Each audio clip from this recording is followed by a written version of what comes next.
Ipo Santosa adalah motivator bagi jutaan orang.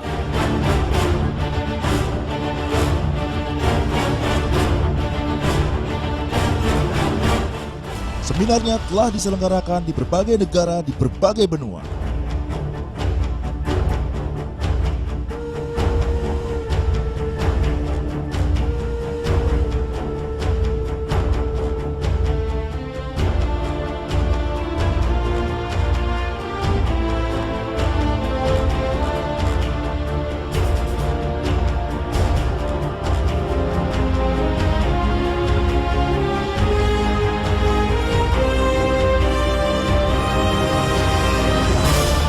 Buku-bukunya sempat menjadi mega bestseller, terlaris nomor 1 di Indonesia.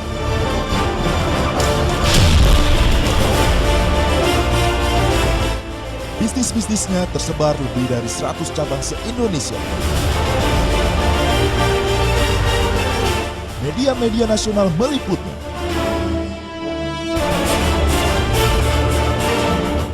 Mari kita sambut motivator kita, Ipo Santosa. Di Indonesia, kalau buku terjual 3.000 eksemplar, itu namanya bestseller istilahnya. Makanya kita ke toko buku ada istilah bestseller, betul? Nah, ada lagi istilah yang lain namanya mega bestseller. Berapa itu? 50.000 eksemplar. 50.000 eksemplar. Kalau buku saya kira-kira berapa? Ada yang tahu? 1 juta eksemplar. Ya. Saya nggak ngomong penjualan buku di sini karena itu menurut saya tidak penting ya. Tapi angka itu menunjukkan apa? Karena kita tanpa iklan, tanpa promosi, tanpa sensasi. Jadi orang begitu puas dia akan rekomen, puas dia akan rekomen. Nah sekarang kita tanya di ruangan ini ya, siapa yang sudah baca bukunya atau sudah ikut seminarnya, kemudian rekomen ke orang lain, siapa? Nah itu yang bergerak dengan sendirinya. Oke? Nah kenapa orang rekomen? Karena berdampak, karena ngefek. Jadi saya pengen Bapak Ibu di sini nyisihkan waktunya 2 jam harus menjemput perubahan. Kalau nggak saya juga rasanya menyesal. Ya, teman-teman juga pasti lebih menyesal lagi karena datang jauh-jauh ke sini. Ya, syaratnya berapa tadi? Pertama apa? Jangan apa? Jangan tunda. Kedua, jangan tanya, langsung saja. Siap? Oke, tepuk tangan untuk kita semua. Lebih kencang lagi. Lebih kencang lagi. Paling kencang. Terakhir paling kencang. Oke. Minimal mengurangi resiko stroke ya. Karena penyebab stroke itu ada 3 ya. Pikiran dan perasaan 1 ya. Kedua makanan, ketiga kurang gerak. Ya. Makanya tadi Mas Ardi suruh kita bergerak, tujuannya itu. Orang zaman sekarang tuh itu, sakit stroke itu 3 itu aja penyebabnya. Makanan, pikiran, ya, pikiran terkoneksi dengan perasaan gitu ya. Dan yang ketiga adalah kurang gerak. Jadi kalau dibilang pagi, tepuk tangan saja ya. Kalau bilang tepuk tangan lagi gitu. Boleh ya?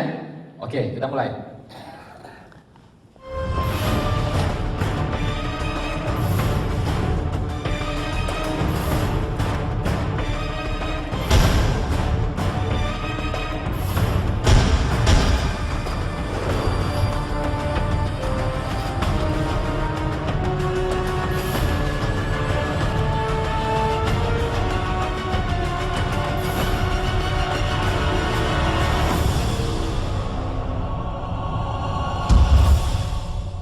Keajaiban rezeki.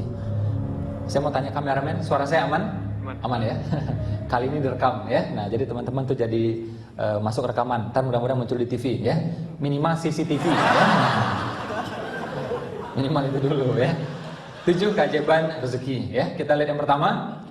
Jadi kita ini dari SD sampai kuliah yang biasa itu otak kirinya. Oke, nggak perlu dicatat ya.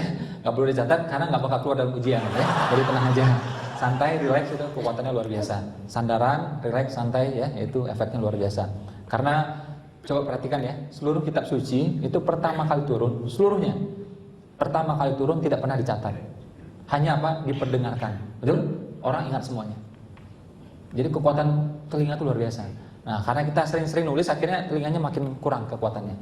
Sekarang kita mau balikin lagi kekuatan mendengar. Oke? Jadi kalau relax itu akan nangkep semuanya, tenang aja.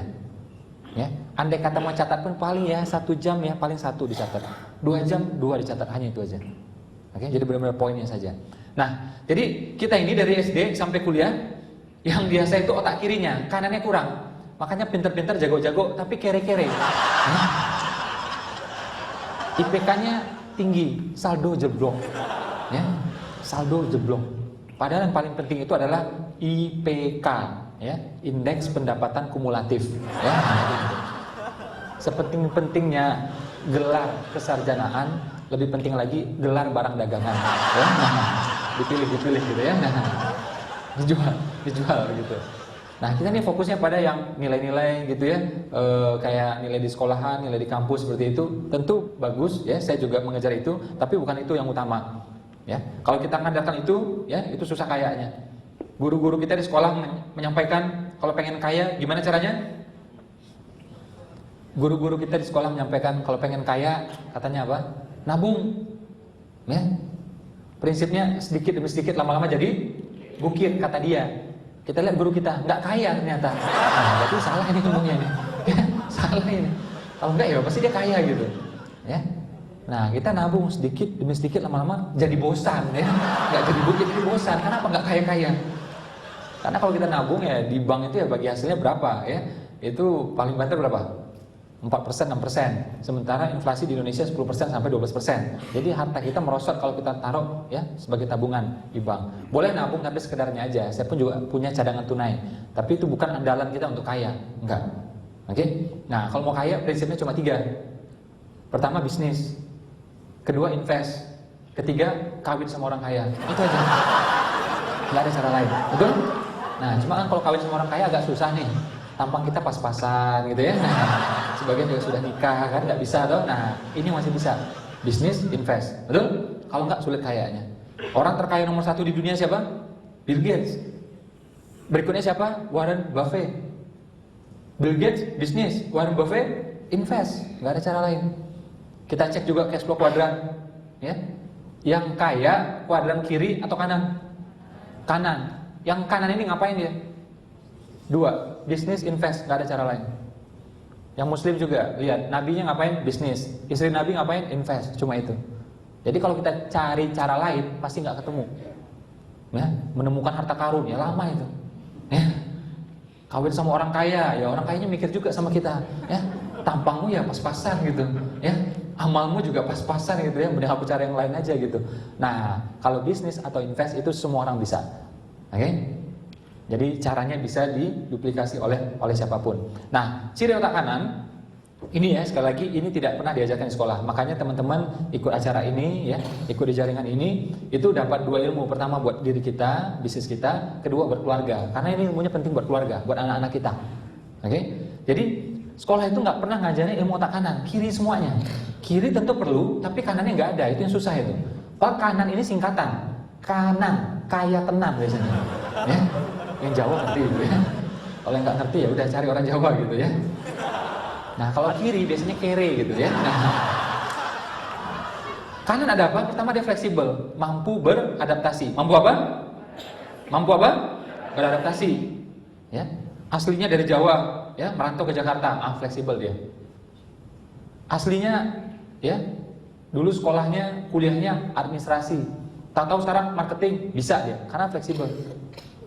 Aslinya produksi, tahu sekarang bisnis, bisa dia. Kalau orang kiri nggak bisa. Dia bilang, wah aku dulu kuliahnya teknik, kerja mesti teknik, kata dia. Padahal nggak harus. Oh nggak bisa ya, aku dulu kuliahnya administrasi. Ya, sekarang kerja atau bisnis ya mesti itu juga. Kalau nggak bisa. Oh aku aslinya Jawa, aku aslinya Sumatera. Nah, jadi nggak fleksibel dia. Jadi dia apa-apa tuh harus urut. Kalau ini baru itu, ini baru itu. Padahal kalau kanan tidak harus urut. Karena satu-satunya profesi yang harus urut adalah tukang urut. Ya. Selain tukang urut, kita tidak harus urut. Kita bisa mulai dari mana saja. Ada modal, buka usaha. Nggak ada modal, tetap buka usaha. Benar nggak? Ada bos, kerja. Ada bos, tetap kerja. Kalau kiri itu enggak tuh. Ada modal, baru jalan. Nggak ada modal, ya sudahlah, wassalam. Ya. Ada bos, baru jalan. Nggak ada bos, nggak jalan, sudah itu. Ya, dan seterusnya. Jadi kalau orang kiri itu mau buka usaha, itu lama banget. Cara buka usaha gimana? Kumpulin modal. Ya, dia kerjalah selama 15 tahun misalnya. Ngumpulin modal. Setelah cukup modalnya ngapain? Belajar ilmunya. Mau buka restoran Padang, belajar dulu. Bikin gulai ayam, bikin rendang. Kursus 1 tahun. Ya, orang 1 tahun udah buka cabang 3, dia masih kursus. Ya, nah. Udah ngerti ya, uangnya udah cukup, ilmu udah cukup, terus apa lagi? Rekrut karyawan, ya, beli rukonya, launching, ya. Kalau untung nanti baru menyumbang, baru sedekah. Jadi lama kayaknya. Kalau kanan dibalik aja langsung, punya uang nggak punya uang langsung buka, langsung usaha, bisa kok. Ya. Nah, jadi tidak harus urut. Kalau orang kanan nyumbangnya di awal, mudah-mudahan untung nanti di sana. Kalau orang tadi enggak, untung dulu baru nyumbang ya. Makanya nggak untung-untung dia. Ya. Kaya dulu baru sedekah, nggak kaya nggak sedekah, ya makin susah hidupnya itu. Ada kisah yang luar biasa ya dari Buddha. Ini kisahnya sangat-sangat populer. Judulnya Why Am I So Poor? Ya. Kenapa aku begitu miskin? Jadi ada orang miskin bertanya sama Buddha, Buddha, kenapa aku begitu miskin? Apa jawaban Buddha? Dia bilang, ini bagus banget kisahnya. Kenapa aku begitu miskin? Buddha bilang, karena kamu tidak pernah berbagi. Ya, kamu tidak pernah menyumbang. Ini orang miskin. Orang miskinnya protes. Gimana mau nyumbang? Gimana mau berbagi? Aku miskin. Kalau kamu tidak punya uang, kamu masih punya mata. Ya, beri tatapan yang baik. Betul? Beri tatapan yang baik ke orang lain itu ramah, tatapan yang baik. Kamu masih punya bibir, masih bisa senyum. Kamu masih punya hati mendoakan orang lain. Ya, minimal menyejukkan hati orang lain. Kamu masih punya tangan, kaki bisa bantu orang lain. Ya. Jadi cuma uang yang nggak punya, yang lain masih punya kok. Ya, itu luar biasa menurut saya. Itu orang yang miskin harusnya mentalnya kaya, betul? Nggak nunggu kaya beneran. Nah, kalau mentalnya kaya, mudah-mudahan kaya beneran. Entar beli ini itu bisa semuanya. Ya, jadi miskin boleh, mentalnya mesti kaya. Ciri-ciri mental kaya adalah apa? Pertama, menghindari kata mahal. Satu. Oke? Wah, ini produknya mahal. Jangan ngomong mahal. Ngomongnya apa? Barang bermutu. Barang eksklusif. Ya, limited edition. Nggak ada barang mahal. Oke? Ada orang paket ke Eropa berapa? 40 juta. 40 juta. Coba. Apa gunanya ngomong gitu? Ketahuan kere, benar nggak? Umroh berapa? 35 juta. Ya, ngapain? Ketahuan bokeh. Ini diam aja kalau perlu tawar, gitu ya. Bisa nggak 29 juta? Gini loh, saya mau berangkat sama istri saya, sama ibu saya. Boleh nggak harga khusus? Ya, kalau uang nggak ada tuh. Mau dikasih diskon sama dia. Oh bisa bu, harganya sekian. Gimana bu? Oh ya, saya tanya emas saya dulu ya. Nah, pulang kita ya. Nah, jadi aman juga, ya, nggak usah khawatir. Ya. Dan ada nggak barang yang mahal di muka bumi ini? Tidak ada. Yang ada apa? Duit kita yang masih mepet. Betul nggak? Jadi mestinya mentalnya dikayain. Jadi lihat misalnya tas gitu ya, ibu-ibu, mbak-mbak misalnya. Tas misalnya Kate Spade ya. Terus apalagi Michael Kors gitu ya, atau lebih mahal lagi misalnya Louis Vuitton misalnya gitu, atau lebih mahal lagi Chanel misalnya gitu. Harganya berapa? Misalnya 20 juta. Ngapain ngomong mahal? Ya, lebih baik ngomong dalam hati apa? Tahun depan insya Allah ini murah bagiku. Selesai. Ya. Jadi doa, betul? Jadi sugesti. CR-V berapa? 400 juta. Walaupun masih pakai motor nih. CR-V 400 juta. Oke, insya Allah tahun depan ini murah bagiku. Selesai. Jadi doa, jadi sugesti. Benar nggak? Daripada kita pingsan, wah 400 juta. Nggak akan ditolong orang juga. CR-V nggak dapat juga. Ya, buat apa? Betul? Ada masih pakai motor di sini? Ada? Diganti aja, amin. Ya. Laki-laki sejati sanggup hidup susah. Tapi laki-laki sejati tidak mau memberikan keluarganya hidup susah. Betul? Nah, jadi berikan kehidupan yang lebih baik. Ya. Daripada tersinggung mending ganti aja. Saya doain ya. Amin ya. Lebih baik ya menurut saya naik BMW tapi mobil sendiri ketimbang motor tapi sewa buat apa? Betul? Betul ya? Betul nggak ini? Betul. Saya nggak bercanda ini. Ya? Nah, jadi fleksibel satu. Kedua apa? Kenapa saya bahas ini? Karena kita mau menuju ke sini. Imajinatif. Kalau orang kanan itu impiannya besar, targetnya besar. Saya selalu mengatakan, kalau kita bercita-cita besar, berarti kita percaya bahwa Tuhan kita maha besar. Kalau kita bercita-cita kaya, berarti kita percaya bahwa Tuhan kita maha kaya. Ya, bagi Tuhan itu mendatangkan sebuah Avanza atau Alphard itu sama gampangnya, betul? Iya, beneran. Menghadirkan 2 juta rupiah atau 2 miliar itu sama gampangnya. Terus ngapain kita minta receh-receh coba? Ya Tuhan beri aku Xenia, second nggak apa-apa ya Tuhan. Second tahun 80 juga nggak apa-apa. Tuhannya bilang tahun 80 belum ada Xenia. Ya. Nah, jadi impiannya digedein, oke? Mintanya Fortuner, mintanya apa lagi? CR-V, mintanya Pajero atau lebih tinggi lagi, ya? Oh itu namanya tergila-gila Mas Ipo dengan dunia, itu duniawi itu nggak bagus seperti itu. Enggak juga, semua tergantung niat. Anda punya mobil bagus, gunanya buat apa? Menjaga keluarga Anda, datang ke sini nuntut ilmu, itu ibadah kok. Ngantarkan anak ke sekolah, ibadah? Ibadah itu. Ngantarkan orang tua, mertua, apalagi mertuanya banyak gitu. Itu ibadah semua itu. Oke, datang guru, datang tamu, datang upline, oke? Kita jamu pakai mobil kita, ibadah semua itu, semua tergantung niat. Oke? Apalagi mobil kalau ada harganya, itu memang dia lebih bermutu, lebih bagus, rangka baja lebih aman. Walaupun takdir final adalah haknya yang maha kuasa, tapi tugas kita berikhtiar, cari mobil yang lebih aman. Betul? Benar nggak ini? Jangan tersinggung ya, ganti aja mobilnya ya. Nah, amin ya, saya doain.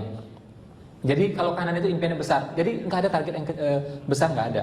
Mungkin ikhtiar kita yang belum besar, masih gitu-gitu aja.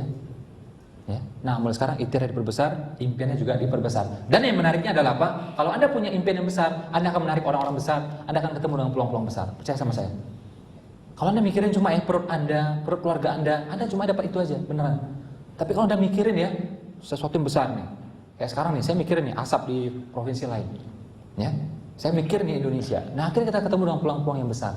Jadi Tuhan itu ya, dia akan kasihkan sesuai dengan apa yang kita pikirkan. Kalau mikirnya segini, dapatnya segini. Mikirkan besar, dapatnya besar. Tergantung kita maunya berapa. Ya, jadi mikirnya jangan perut kita aja, pikirkan perut orang lain. Bukan keluarga aja, orang lain semuanya. Ya, nah itu namanya imajinatif, impian besar. Makanya Bapak Ibu kalau pengen tahu kanan itu seperti apa, lihat anak kita yang masih TK, anak kita yang masih PAUD. Itulah kanan. Mereka punya ciri ini semua, betul? Fleksibel. Anak kecil tuh fleksibel dia. Satu, kedua apa? Imajinatif, impiannya besar. Kamu kalau sudah besar mau jadi apa? Astronot katanya, coba. Ke bulan. Ibunya cuma mikir datang bulan. Bapaknya cuma mikir gaji dari bulan ke bulan ya. Naik astronot gitu ya. Astronot cuma ke bulan ya, dari bulan ke bulan gitu ya. Nah, karena gajinya 3 koma ya. Tanggal 3 langsung koma gitu ya. Nah, jadi anak kecil itu yang masih TK, PAUD itu impiannya besar semuanya. Dia kanan, kreatif juga. Oke, nah coba lihat ya ciri-ciri anak kecil itu juga ciri-ciri pengusaha. Berani, gak kenal takut, gak mikir resiko. Itulah anak kecil, itulah pengusaha. Nah biasanya yang bikin kiri siapa? Sekolahnya, orang tuanya. Nanti udah makin SMA, ya, SMU, kuliah, orang tuanya bilang sudah tode, ya, sudah tona, yang biasa-biasa saja, ya. Nah udah itu tuh. Jadi makin dewasa dia biasa makin kiri. Akhirnya kita makin realistis. Nanti kita akan lihat videonya. Jadi belajar sama anak kecil, pelihara impiannya, jaga impiannya, tetap besar. Fleksibel, mampu beradaptasi, imajinatif, impiannya besar, terus dia kreatif. Ya. Jadi daripada ngomong ya anak kita itu susah diatur, daripada ngomong anak kita itu suka merusak, mending ngomongnya apa? Anakku kreatif. Makanya orang Jawa bilang bukan anak nakal, ya, bukan nakal, tapi apa? Nambah akal. Dia kasih makna baru. Itu bagus, dia kasih makna baru. Ya. Nah, jadi ciri-ciri itu mestinya kita punya. Ya. Nah, itu akan ya mudah-mudahan menjemput ya, mengundang rezeki yang lebih besar lagi. Fleksibel, imajinatif, kreatif ya, dan seterusnya intuitif, juga punya empati. Saya akan tunjukkan sebuah video ketika saya diwawancara di salah satu TV di Amerika. Saya akan ngomong tentang otak kanan. Pengen lihat? Ya, kita lihat ya. In education, usually they elaborate more to left brain. Right brain. Okay. I see. Even in Indonesia and other countries, they usually elaborate the left brain about math, science, and language. But right brain is not exposed That much. that much. Okay. Let's say it's about creativity, imagination, dream, empathy, leadership. It's about right brain. Oke, jujur siapa yang nggak ngerti? Ya, nggak ngerti nggak apa-apa ya. Nah, bahasa Inggris saya juga kurang bagus gitu ya. Bahasa Inggris saya dulu waktu saya tes ya, itu TOEFL-nya dapat 550. Bagus nggak? 550 itu bertiga sama teman-teman ya. Di total dapat segitu ya. Jadi nggak bagus gitu ya. Nah, karena dulu saya mau keluar negeri, saya belajar bahasa Inggris. Karena saya pikir kalau mau keluar negeri harus bisa bahasa Inggris. Ternyata saya keliru. Kalau mau keluar negeri ya cukup 2 hal, paspor sama duit. Nggak ngerti nggak apa-apa, bisa berangkat ya. Tapi nggak ada paspor, nggak ada duit, nggak bisa berangkat. Ya, jadi mau keluar negeri fokus 2 hal aja. Paspor udah bikin nggak ya? Ada duit nggak? Itu aja. Nah, jadi bukan hanya kita, negara-negara maju sekalipun itu cara pikirnya masih banyak yang kiri. Kalau Indonesia jangan ditanya pendidikannya. Misalnya mata pelajaran menggambar, itu kiri atau kanan? Harusnya kanan. Tapi sama kita di kiri kan juga. Gambarnya diatur. Gambar pemandangan. Gambarnya apa? Pasti gunung. Gunungnya satu atau dua? Ada mataharinya? Ada sawahnya? Ada jalannya? Standar Indonesia. Bahkan di kota-kota yang nggak punya gunung sekalipun, Pekanbaru, Palembang, Banjarmasin, ngotot ada gunungnya juga. Padahal bagi orang Pekanbaru, Banjarmasin, Palembang harusnya sungai. Pemandangan itu sungai. Gitu. Ya. Nah ini distandarkan. Mengarang. Mengarang harusnya kanan. Betul? Di kiri kan juga pada suatu hari. Gitu semuanya. Standar. Dan ceritanya harus urut. Bikin kerangka, pikiran, macam-macam semuanya. Coba lihat tuh film-film zaman sekarang, ceritanya bolak-balik semuanya. Benar nggak? Nggak harus urut. Teman-teman juga buka tuh Al-Quran misalnya bagi yang muslim, ya itu ceritanya nggak urut, benar nggak? Pindah-pindah semuanya, nggak masalah kok. Ya, jadi tidak harus urut. Satu-satunya profesi yang harus urut adalah jadi kalau kita bukan tukang urut, tenang aja, kita bisa mulai dari mana saja yang kita mau. Ya, ada tukang urut di sini? Nggak ada tuh? Nah, paling ada cuma tukang turu gitu ya. Dibalik gitu ya. Lanjut.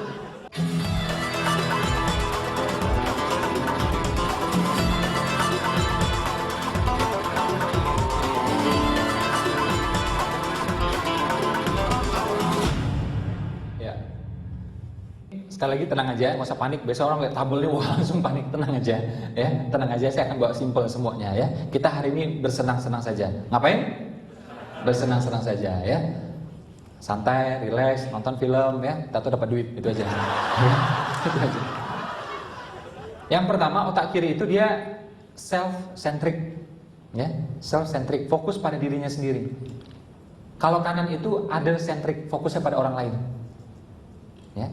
Makanya walaupun dia jadi pemimpin, fokusnya pada timnya. Walaupun dia jadi atasan, fokusnya pada bawahannya. Karena dia ada sentrik, fokusnya ke orang lain. Ya, walaupun jadi atasan, fokusnya pada bawahannya. Mana lebih penting, atasan atau bawahan? Lebih penting bawahan. Coba keluar rumah nggak pakai bawahan, ya, repot itu. Ya, masuk koran itu. Ya, ada yang ketawanya 2 menit kemudian gitu ya. Mungkin ini ya. Kurang suplemen mungkin ya. Nah, saya coba beli dulu suplemennya ya, konsumsi yang rutin gitu ya. Nah, itu. Jadi fokusnya ke orang lain. Walaupun jadi orang tua, fokusnya pada anaknya. Walaupun jadi suami, fokusnya pada istrinya. Jadi ada sentrik. Bapak Ibu kalau pengen tahu anaknya kiri atau kanan, simpel aja. Kalau dia temannya banyak, kanan itu. Kalau temannya sedikit, ya cenderung otak kiri itu. Kalau nggak ada temannya, mungkin nggak ada otaknya itu. Ya. Ya temennya lah, minimal orang tuanya gitu, tetangganya gitu ya, ada. Tentu ada penelitian yang menyanggah, yang membantah tentang ini, ya. Tapi itu segelintir banget. Saya temukan nggak sampai 2%.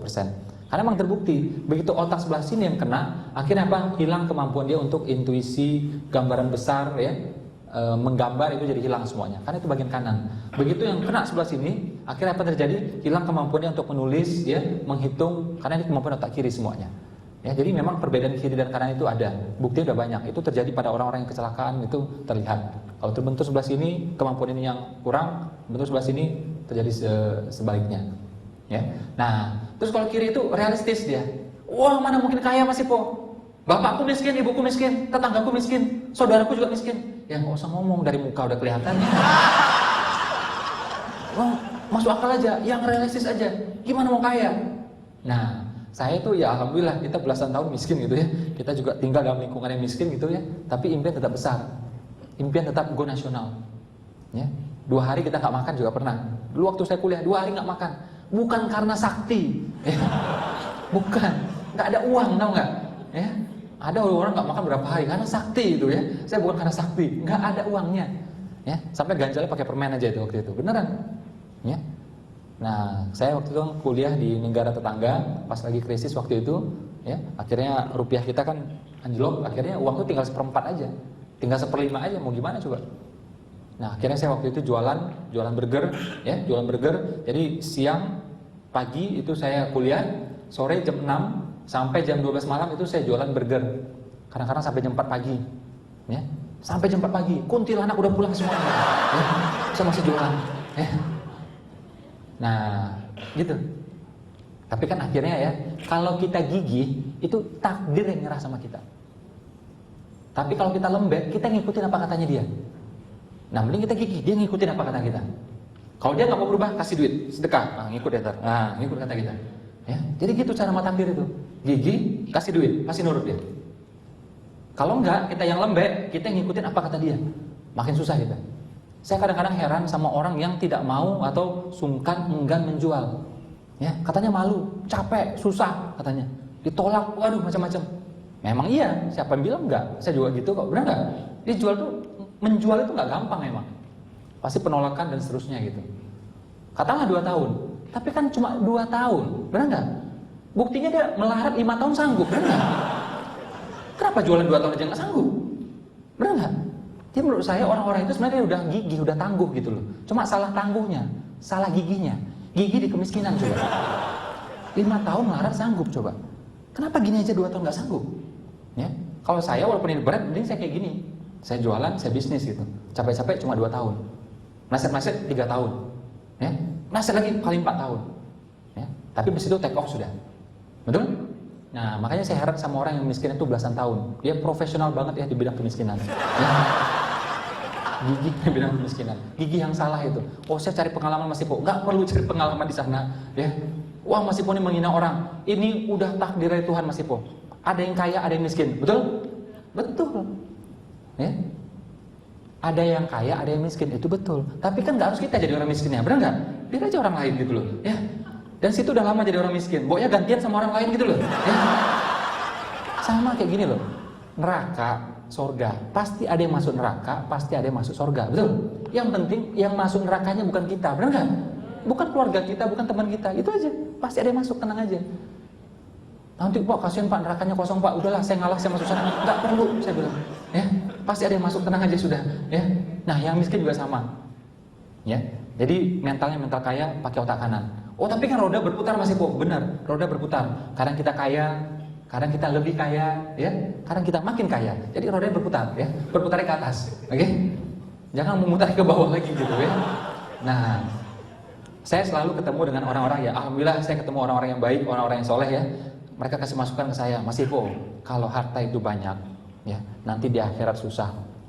Nanti perhitungannya lama, hisapnya lama, ya.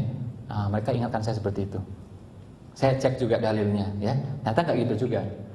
Harta itu kalau banyak, kalau manfaat, itu akan mempermudah kita masuk surga. Tapi kalau nggak manfaat, ya itu akan mempersusah kita masuk surga. Tapi kalau manfaat, mempermudah. Kita punya uang banyak, buat apa? Bangun sekolah, betul? Buat apa lagi? Palang Merah Indonesia. Buat apa lagi? Ada yang pesantren, kita bantu. Rumah ibadah, kita bantu. Panti asuhan, kita bantu. Bukan cuma dibantu, kita dirikan. Ya? Nah, mudah-mudahan hartanya nanti menjadi kebaikan, betul? Akan mempermudah kita masuk surga. Nggak percaya? Coba mati dulu. Benar nggak omong saya? Ya. Ada yang bilang tuh, wah itu mobil nggak dibawa mati Mas Ipo, BMW Mercy nggak dibawa mati. Yang ngomong itu belum punya soalnya. Ya, nah makanya ngomong kayak gitu. Ya, wah buat apa tuh handphone gaya-gaya? Apa itu iPhone 6 gaya-gaya? Itu iPhone 6 tuh produk gagal itu. Iya, gagal dimiliki sama dia soalnya ya. Ini saya kasih tahu, BMW bisa dibawa mati, betul? Mercy bisa dibawa mati, Alphard bisa dibawa mati. Caranya gimana? Gunakan itu untuk kebaikan, betul? Anda jadi bos, jabatan bos pun bisa dibawa mati. Caranya gimana? Gunakan tuh power itu untuk kebaikan. Gunakan ya ke tim kita ya, sampaikan kebaikan-kebaikan, betul? Anda punya Samsung bagus, Anda punya iPhone bagus, ya gunakan untuk kebaikan. WhatsApp yang baik-baik, betul? Gunakan juga alarm ya untuk bangun pagi, betul? Itu kebaikan semuanya. Mudah-mudahan handphonenya dibawa mati sebagai amal kebaikan. Itu bagi yang punya handphone. Kalau nggak punya gimana? Ya sabar ya. Nah, terus kalau kiri itu tadi tuh saya bilang realistis. Padahal ya gini, kalau kita mau realistis Mas Ipo, realistis Mas Ipo, realistis Mas Ipo. Nah, kalau orang ngomong 3 kali, sebenarnya bukan realistis, tapi apa? Pesimis itu, benar nggak? Cuma ngaku-ngakunya realistis. Nah, kalau kanan, dia imajinatif, dia optimis. Makanya orang kanan itu tidak perlu dimotivasi, dia selalu termotivasi. Saya tuh tiap kali bangun pagi nggak pernah nggak semangat, beneran loh. Udah puluhan tahun hidup saya seperti itu, beneran. Nggak sabar kita untuk bangun pagi, beneran. Ya, tadi pagi itu bangun jam berapa? Jam 3:30. Terus kita udah bangun. Hampir tiap hari kita bangun seperti itu. Nggak sabar pengen tuh. Padahal tadi malam saya tidur jam 12.15 gitu. Ya, biasanya saya tidur cepat. Biasanya tidur jam 9 atau setengah 10. Saya selalu tidur cepat. Cuma kemarin karena dari Bandung, akhirnya lama di perjalanan. Ya kita baru tidur tuh jam 12 atau 15, terus ngobrol sama istri gitu ya, ngobrol 1 jam gitu kan, ngobrol soal kehidupan gitu ya. Nah, jam 12:15 saya baru tidur tadi malam. Jam 3:30 itu udah bangun. Nggak sabar pengen hari yang berikutnya seperti apa. Oke? Nah, jadi orang-orang yang dominan otak kanannya, dia tuh self-motivated, satu. Kedua apa? Dia awet muda, karena dia selalu optimis. Ya, kita baca di sebuah riset, ternyata orang yang punya impian yang besar, target yang besar, ternyata menurut jurnal psikologi, itu cenderung lebih panjang umur 15%. Jadi harusnya takdir meninggal umurnya 60, bisa jadi 61, 62, lumayan 2 tahun. Ya. Karena punya impian yang besar, cenderung sel-selnya sehat. Ya. Terus karena dia mikirin targetnya, jadi itu memotivasi dia untuk lanjut terus hidupnya. Nah, jadi cenderung lebih panjang umur. Ini saya lihat mudah-mudahan ini umurnya panjang-panjang semua ini ya. Amin ya. Nah, kayaknya juga banyak yang masuk surga nih kayaknya. Amin ya. Mau masuk sekarang? Kalau mau saya bantu gitu loh ya. Tak bantu ya. Nah, jadi imajinatif, impiannya besar, targetnya besar ya. Makanya selalu optimis. Tidak perlu dimotivasi, nggak perlu ikut seminar-seminaran. Andai kata ikut seminar cuma mencari how to, cara, bukan untuk motivasi udah nggak perlu dia. Dia sudah bisa memotivasi dirinya dengan sangat-sangat baik ya. Nah, terus apa lagi? Kalau kiri itu dia linear, urut-urut. Tadi kita udah bahas, mapan dulu baru nikah, cukup dulu baru sedekah gitu loh. Kaya raya baru umroh, kalau enggak umroh. Ya. Cukup baru sedekah, enggak cukup enggak sedekah. Mapan baru nikah. Enggak mapan enggak nikah. Ada yang belum nikah di sini? Coba angkat tangannya. Coba angkat tangannya lurus gitu coba. Kayak gini, kayak saya nih. Terus bilang, kasihan dia loh. Hari gini gitu loh ya. Nikah itu ya, yang enaknya cuma 2%, benar nggak? 98%-nya enak banget gitu ya. Jadi ada gitu tuh, jadi kaya dulu baru nikah. Akhirnya kaya di usia 70 tahun. Nikahnya di usia 72. Ngapain coba itu? Ya, perjuangan hidup itu ya. Berjuang dulu baru hidup gitu ya. Harusnya kan pandangan hidup ya, sekali pandang langsung hidup gitu ya. Nah, yang nggak ngerti nanti kita bikin seminar lagi ya. Kita bikin seminar lanjutan ya. Nah, jadi nggak harus kaya nikah, belum kaya ya nikah, simpel banget tuh. Oke? Belum kaya ya udah berjuang sama-sama. Karena wanita juga ya, wanita sejati sanggup itu susah. Tapi wanita sejati juga bisa mengantarkan suaminya untuk sukses dan lebih sukses. Betul ya? Nah, jadi jangan susah terus gitu ya. Antarkan suaminya untuk sukses dan lebih sukses. Nah, jadi tidak harus urut. Istilahnya adalah lateral, tidak harus urut. Tadi kita sudah bahas. Ya. Terus kalau kiri, nah itu dia, sangat-sangat rencana. Mau buka bisnis dihitung dulu sama dia. Business feasibility, ya. Nah, ngitungnya aja 2 bulan. Panggil konsultan, bayar 12 juta. Ada tuh orang kayak gitu beneran. Saya ketemu orangnya. Mau buka usaha donat, ya. Riset dulu 2 bulan. Yang dibuka cuma gerobak segini nih, ya. Mending kalau satu Indonesia gitu. Cuma gerobak segini aja nih di mall. Oke? Bayar konsultan 12 juta. Saya bilang daripada buat konsultan, mending buat dana promosi, benar nggak? Bikin iklan, bikin flyer, macam-macam semuanya. Ya, nah orang kiri kayak gitu, sangat-sangat terencana. Dihitung dulu sama dia, kayak uangnya banyak banget gitu, dihitung segala gitu ya. Dihitung, ya. Nah nanti kalau untung baru buka kata dia. Kalau nggak untung nggak buka dia coba. Malaikat aja belum tahu untung atau tidak, dia udah jago-jagoan dulu ngitung duluan. Ya. Nah jadi kalau kiri itu sangat-sangat terencana. Rencana perlu nggak? Perlu, tapi kalau kebanyakan rencana jadinya bencana, nggak jalan-jalan. Jadi cirinya gini loh, kalau kanan itu gimana? Kalau Anda melangkah, pasti mikir. Tapi kalau Anda mikir terus, nggak bakal melangkah. Betul nggak? Anda sudah jualan, ditolak, pasti mikir, kenapa aku ditolak? Benar nggak? Mikir tuh, oh timingnya salah, aku datangnya jam makannya orang. Nah, gitu. Oh salah, aku datangnya pas maghrib, dia lagi sholat misalnya. Nah, mikir jadinya. Tapi kalau Anda nggak pernah action, kapan mikirnya coba? Ya. Buka usaha sepi, Anda kan mikir, oh mungkin promosinya kurang, oh mungkin harganya kurang pas, oh mungkin argumen aku salah. Jadi kalau kita ngelangkah, pasti mikir terus, nggak bakal melangkah, pasti itu. Saya ingat banget dulu belajar berenang sama guru saya. Coba gimana caranya belajar berenang? Sama guru saya, ya. Disuruh belajar teorinya dulu, ya. Tapi nggak sampai ekstrim banget lah. Kalau orang lain tuh sampai baca bukunya, baca buku 2 minggu coba. Jadi mau belajar berenang itu pergi ke Gramedia, kan aneh coba. Ya, mau berenang ke Gramedia ngapain coba? Beli buku dulu, ya. berenang yang efektif dan efisien. Baca 2 minggu, bikin summary-nya 1 hari, ya. Langsung nyebur? Enggak. Nah, saya lakukan dulu ya sama guru saya. Jadi guru saya bilang apa? Itu kita di tanah lapang, tau nggak? Di tanah lapang, cowok-cowok pakai celana pendek kayak gini nih, celana renang. Tangan kita kayak orang gila gitu. Ayo gerakkan tangannya gitu. Di tanah lapang. Oke? Udah belajar itu sekian lama, baru nyemplung ke kolam renang. Kelamaan. Harusnya gimana? Biar cepet. Langsung nyemplung. Langsung nyebur. Dengan syarat apa? Kolam renangnya yang dangkal dulu. Betul? Yang 80 cm, yang 1 meter gitu. Jangan laut Cina Selatan, mati langsung ya. Yang dangkal dulu gitu loh.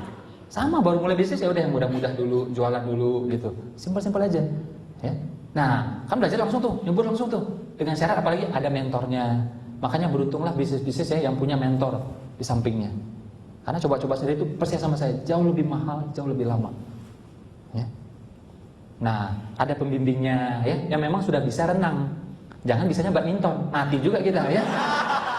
Terus apalagi? Ya, paling cuma airnya kelelep sedikit, ya, ketelan sedikit, pasti bisa 2 jam langsung bisa. Benar nggak?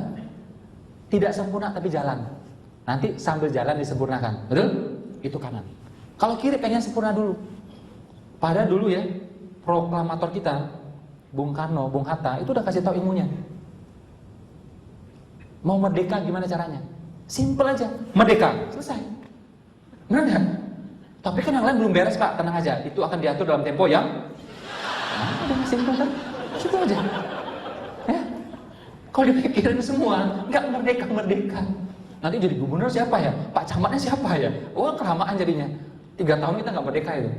Ya? Makanya Indonesia itu kan merdeka juga percepatan. Harusnya kan di akhir Agustus.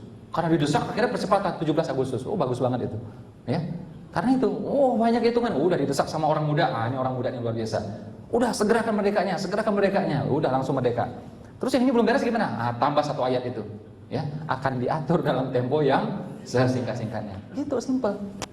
Jualan ya gitu, bisnisnya gitu, ngelamar juga gitu. Ketemu dengan calon mertua, mana rumahmu? Kok berani-beraninya ngelamar anakku? Rumah udah punya? Belum Pak. Mobil udah punya? Belum Pak. Bisnis? Ya ini Pak, baru kita jalan Pak, lagi ikhtiar Pak. Ya? Oh gimana tuh nggak punya rumah, nggak punya ini semua? Nggak apa-apa Pak, penting ngelamar dulu. Yang lain akan diatur dalam tempo yang simpel. Habis nikah selesai. Kalau nunggu punya rumah dulu, mobil kelamaan. Kalau punya sih alhamdulillah, ya nggak. Tapi ya nggak harus. Kalau nunggu itu kelamaan. Ya. Nah jadi kalau pakai cara ini lebih cepat semuanya. Merdeka lebih gampang, betul? Mau bisnis lebih gampang, mau jualan lebih gampang. Ya. Kadang ada orang tuh suka tanya-tanya semuanya gitu. Jadi kayak wartawan aja gitu ya. Ini produknya apa? Ditanya semua sama dia gitu. Nah yang biasanya kayak gini nih, ini lama nih suksesnya. Boleh ditanya tapi sambil jalan. Jual aja dulu, kita bisa kok itu. Betul ya? Nah itu cara suksesnya. Nah jujur saya tanya, kita selama ini kebanyakan kiri atau kanan? Nah makanya susah kayaknya, susah suksesnya. Ya, kalau pakai kanan lebih cepat semuanya. Setuju ya? Lanjut.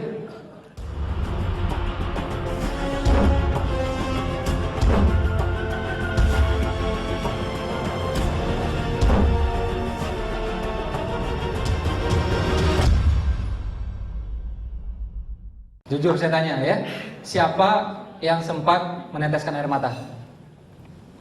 Siapa yang merasakan merinding luar biasa? Kenapa? Nggak pakai hipnosis, nggak pakai macam-macam, nggak pakai relaksasi, nggak pakai semuanya, hanya 2 menit. Kenapa? Efek dari saling mendoakan, saling ridho, saling mendukung. Jadi bukan orang lain, nah ini penting banget. Ya. Bukan orang lain yang menghalangi rezeki kita, tapi karena kita tidak ridho terhadap rezeki orang lain, itu yang menghalangi rezeki kita. Bukan orang lain yang menghalangi impian kita, tapi karena kita dengki terhadap impian orang lain, pencapaian orang lain, itu yang menghalangi impian kita. Lihat orang sukses nggak senang, ya. Itu saya teman ya, senior saya, Pak Sandiaga Uno, ya. Itu dia kan di Amerika sebelumnya. Jadi ketemulah dengan orang-orang yang lain juga ya, antar negara, antar ras semuanya. Tahu-tahu ya, lagi makan di kantin, ada orang buka pintu, terjatuh kena es, ya, kena salju, terjatuh. Yang lain ya, itu bergerak, ada yang bantuin, ada yang nyingkirkan esnya, ya. Ada yang minimal tuh merasa tuh empati, ya. Yang ketawa siapa? Sekelompok orang Indonesia. Ya. Ya, gitu. Kebiasaan kita tuh, refleks itu. Ini driver saya juga sering saya tegur tuh. Kita naik mobil, atau di seberang macet. Dia ketawa tuh, macet Pak, macet. Saya bilang, Bapak ketawa kenapa? Saya bilang, Bapak ketawa kenapa? Saya bilang, harusnya kita empati, dia susah tuh, macet. Kalau kita tidak pengen macet, kita doakan orang biar jangan macet. Ya, jangan mikirin kitanya, saya bilang. Nah, jadi kalau hati itu plong, ya rezeki juga akan plong. Tapi kalau hati itu dengki, sempit, rezeki juga sempit ya. Coba sekarang ulangi ya kata-kata saya ini ya. Kita ulang sama-sama. Dengki, dengki, dengki. Coba ulangi. Terus. Terus. Terus. Jangan stop, terus. Makin diulangi, makin dihayati. Coba, terus. Oke. Enak gak hatinya? Gak enak. Nyebut aja gak enak, bener gak? Bahkan saya waktu ngetik itu aja ya, bikin di artikel, bikin di buku, ngetik aja nggak enak kata itu, beneran ya. Apalagi disimpan di sini coba, ya, nyebut aja nggak enak, nulis nggak enak, apalagi disimpan-simpan. Makanya Ali bilang, dengki itu adalah apa? Engkau minum racun, terus apa? Engkau berharap orang lain yang mati. Yang goblok siapa coba? Ya, ini temannya beli CR-V, dia yang kesel. Temannya beli Fortuner, dia yang marah-marah. Ya, ganti jadi Land Cruiser, dia masuk rumah sakit. Ya. Di rumah sakit dengar kabar, ternyata dia tambah lagi Lexus, langsung meninggal. Coba. Ada orang naik level, dia yang kesel. Orang jadi manajer, dia yang kesel. Orang jadi direktur, dia yang kesel. Orang buka usaha, dia yang kesel. Orang nambah usahanya, dia yang kesel coba. Nah itu yang nyulitkan dia buka usaha. Gitu. Saya waktu itu ya, kan kita buku ya alhamdulillah penjualan lumayan, gitu ya. Tahu teman saya motivator juga, yang penjualannya jauh di bawah saya, ya. Tahu-tahu dia seminar di Amerika, duluan daripada saya. Saya terus senang, ya, duluan dia nyampe ke luar negeri. Saya bukan berkata Amerika hebat, enggak, tapi Amerika itu kan negeri yang jauh gitu loh, ya 23 jam terbang gitu ya. Kita kan suka yang jauh-jauh biasanya gitu ya. Kalau ke Bogor mah biasa gitu ya, Garut biasa gitu ya. Nah, kalau jauh kan rasanya lain gitu. Saya terus senang, saya SMS dia, ya. Oh ya, doain Pak ya, saya nyusul segera. Ternyata di waktu yang sama dia juga lagi SMS ke saya. Saya doain biar Mas Ippo nyusul segera. Sama tuh, SMS kita. Jadi dia belum baca, kita udah kirim sama-sama, masing-masing seperti itu. Jadi dia senang ke saya pun juga senang ke dia. Apa yang terjadi? 3 bulan kemudian saya berangkat ke Amerika, seminar. 3 bulan berikut lagi saya balik lagi ke Amerika, seminar waktu itu. Ya. Nah, ridho terhadap pencapaian orang lain, itu doa agar kita mencapai hal yang sama. Di sebuah kampus, ya, itu ada seorang Pak Rektor buka acaranya. Dia cerita pengalaman dia di Prancis. Wah, Prancis seperti apa? Beasiswa kan, dia ceritakan dengan bangga. Sebagian mahasiswa dengerin itu ketawa dia, Prancis, ngenyek. Ya. Setelah Pak Rektor dia turun, saya naik, saya bicara. Saya bilang, Anda tadi yang ketawa-ketawa ketika Pak Rektor cerita pengalaman di Prancis, Anda tadi yang ketawa-ketawa, insya Allah saya bilang, nggak bakal berangkat ke Prancis. Seumur hidup Anda, saya bilang. Kenapa? Tuhan kasih nikmat ke dia. Anda nggak ridho, Anda ngenyek. Mana mungkin kasih Tuhan, ya? Mana mungkin Tuhan kasih nikmat yang sama ke Anda, benar nggak? Kecil kemungkinan. Anda aja nggak suka, Anda aja ngenyek. Nah, kalau Anda pengen juga ke Prancis, ke Eropa, ya, diganti cara pikirnya. Senang tadi itu. Kok bisa ya dia ke Prancis? Kok bisa dia dapat beasiswa? Benar nggak? Nah, itu doa bagi kita. Saya waktu hijrah ke Jakarta, ya, dijemput sama teman saya, umurnya masih muda, ya, umurnya 34-35, ya, sudah punya Volvo Sport. Wah, senang saya.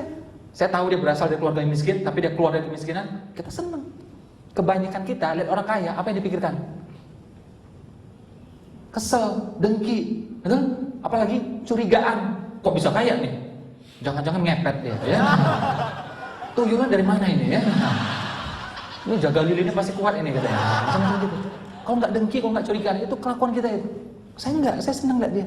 Saya belajar. Gimana caranya, Mas? Kok bisa nih? Nah, kita belajar. Satu, ya? Dan senang dengan Volvo-nya. Jadi gini loh, kalau kita punya Volvo terus bersyukur, itu biasa, anak TK juga tahu. Ya, anak TK Khalifah tuh, ya, sekolah saya itu udah tahu, dapat sesuatu bersyukur, semua udah tahu.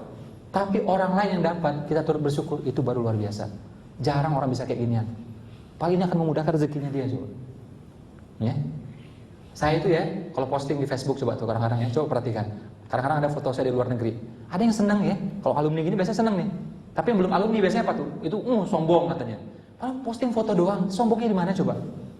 Dan kita foto ya semua diposting. Kayak kemarin saya dari Bandung ya, foto di Bandung pun saya posting, ya. Tapi kenapa pas luar negeri orang anggap sombong coba? Ini kan soal cara pikirnya dia coba. Dan hati-hati, kalau kita menganggap orang itu sombong, ternyata dia tidak sombong, berarti kita yang sombong, karena kita merasa diri kita lebih baik. Betul? Ya. Dia pakai jam mahal, kita bilang, oh sombong tuh pamer. Ternyata dia tidak pamer, memang dia aja beli mahal. Ya, berarti kita yang sombong, menganggap diri kita lebih baik. Betul? Kita merasa dengan jam kita yang murah, kita lebih rendah hati, belum tentu loh. Ya.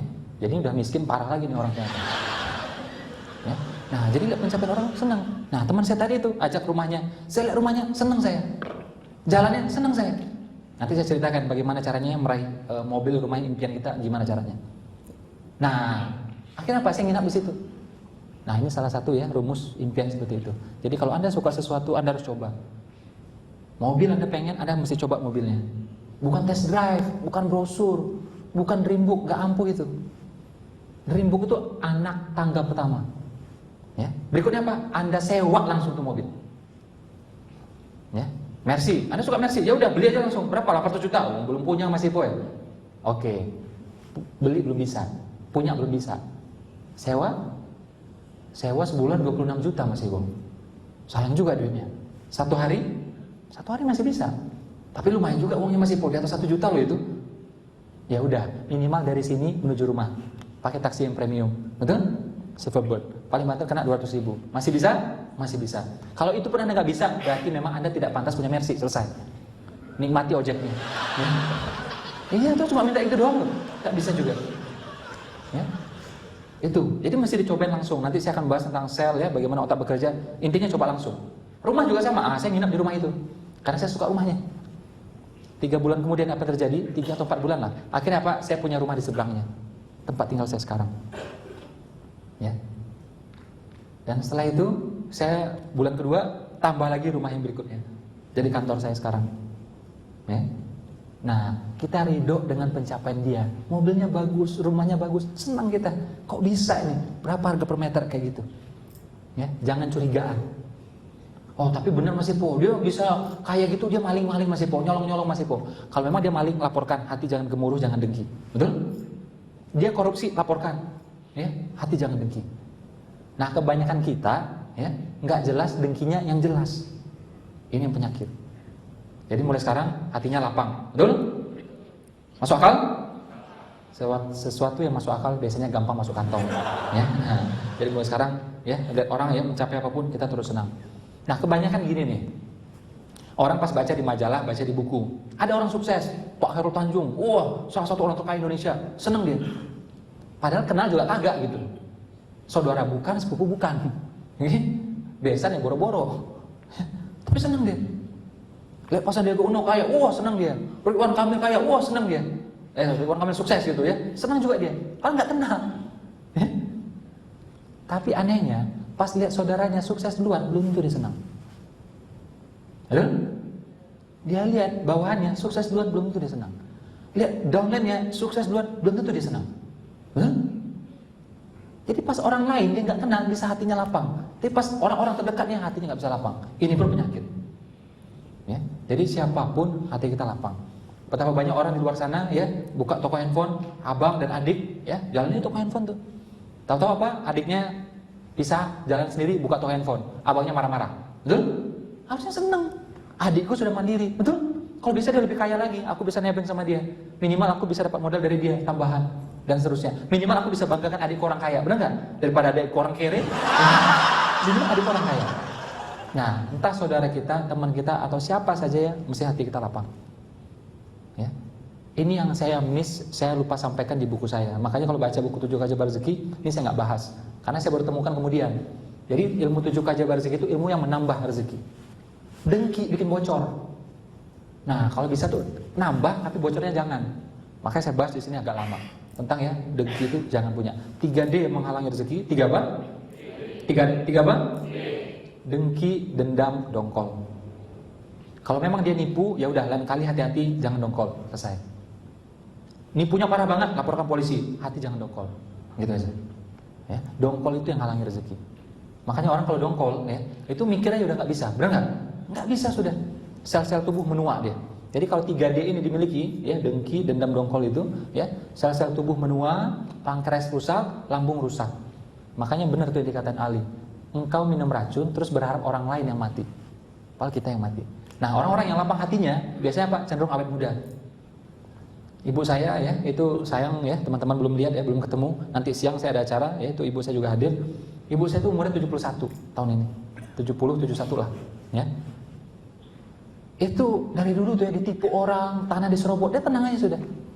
Tanah diserobot ya usahakan diurus, nggak bisa ya sudah, ikhlasin aja. Kalau memang rezekiku pasti balik aku, selesai tuh, simple aja deh. Hidup susah ya udah jalanin aja, simple aja. Diserobot biarin aja, sudah. Patok digeser orang udah biarin aja, gitu aja. Ya, lapang hatinya. Sampai sekarang umur 71, rambut ya masih hitam semuanya, nggak pakai cat.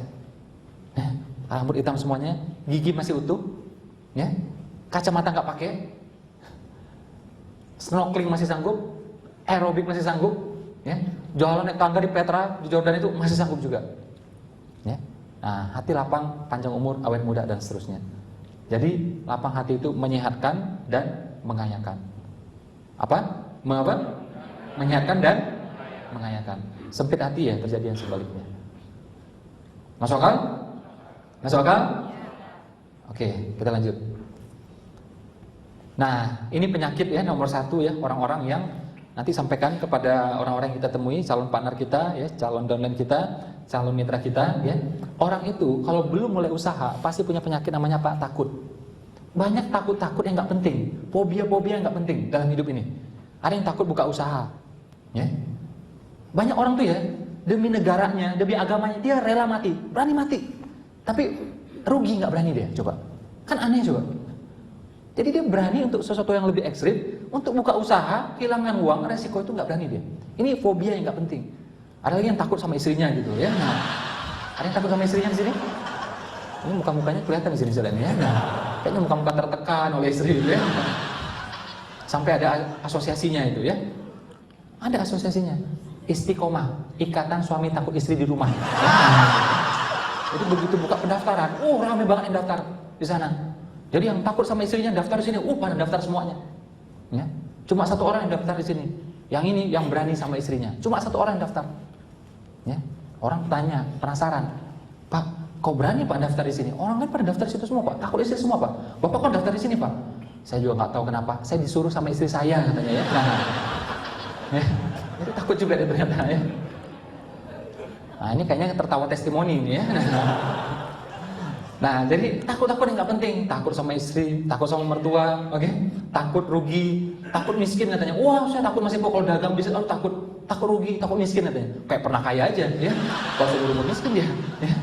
Nah jadi takut-takut yang nggak penting. Guru saya bilang, takut tapi tetap melangkah itu namanya berani. Ngaku-ngakunya berani tapi tidak jadi melangkah itu namanya penakut. Nah saya itu ya alhamdulillah kalau yang lain-lainnya berani semuanya. Melamar berani, merantau berani, buka usaha berani. Cuma saya takut satu hal, apa itu? Ketinggian. Ya, jadi saya kalau lihat tuh lantai 3 ke bawah, saya nggak berani itu. Ya, cuma guru saya bilang, takut tapi tetap melangkah itu namanya berani. Ngaku aja berani tapi tidak jadi melangkah itu namanya penakut. Ya udah, akhirnya kita paksakan diri. Ya itu dia. Ya, jadi sesuatu itu paksa bisa terbiasa. Ya, paksa bisa terbiasa. Akhir kita sewa sebuah helikopter dan sengaja saya pilih helikopter yang transparan. Saya pengen lawan rasa takut saya terhadap ketinggian. Nah, karena saya pakai kacamata nggak kelihatan takutnya, ya. Nah, tapi nanti setelah buka kacamata kelihatan takutnya seperti apa, ya. Pengen lihat? 1 menit kita lihat. Saya sedang berada dalam sebuah helikopter. Kita sedang terbang ya di atas Sydney, Australia. Jadi kita lihat ya berbagai macam pemandangan di Sydney. Pesan saya cuma satu kepada seluruh peserta ya. Semua rumus sukses, semua formula sukses, ujung-ujungnya adalah action. Pastikan itu ada pada kita. Now this area, guys, this is called Botany Bay. This is where we're